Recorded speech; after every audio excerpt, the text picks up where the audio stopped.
Hi, I'm Adam. I'm a wedding videographer and filmmaker, and in this video I'm going to show you how you can use a little trick called lens whacking or free lensing to help improve your wedding film footage.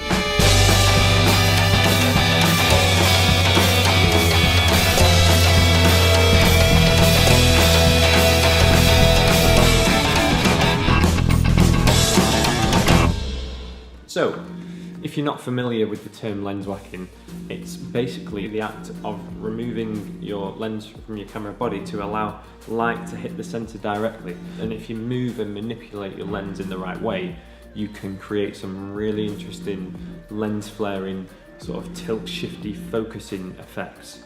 Now, it does take a bit of practice and it feels weird literally having your lens separated from your camera body, but the kind of dreamy effect that you get from it works really well for weddings. So whether you're shooting the dress, hair and makeup shots in the bridal prep, portrait shots with the couple, or using it for the evening do, for the night do, which I do all the time, wherever you want to apply it, it can really add another dimension to your footage.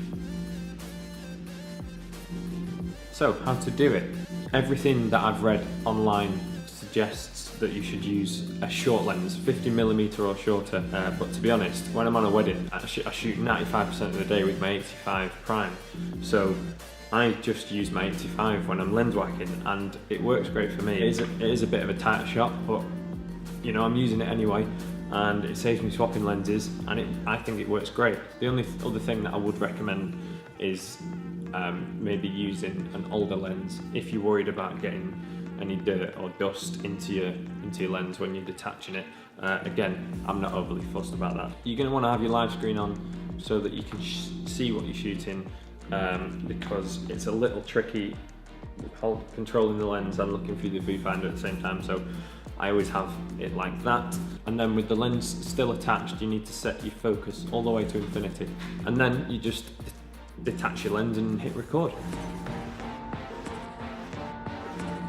It'll probably look like a complete blur at first, but the one thing to remember with lens whacking is the further you move your lens away from the camera body, the more it's going to bring something closer into focus, and the more you bring your lens to the camera, the more it's going to bring something further away into focus. Further from the body to bring a closer subject into focus, bring it back towards the body to bring something further away into focus. So it kind of works opposite in that respect, and it does take a little bit of getting used to, but obviously with anything, the best thing that you can do is just try it out and practice it. Practice it at home first before you take it out on a wedding and get to grips with that focusing. You'll see what I mean. I also shoot everything in 48 or 50 frames a second, I always do, and then slow that footage down 50% in post, because there's a good chance it's gonna look pretty shaky. So yeah, that's lens whacking. Let me know how you get on. I hope you found this video useful, and I will see you in the next one.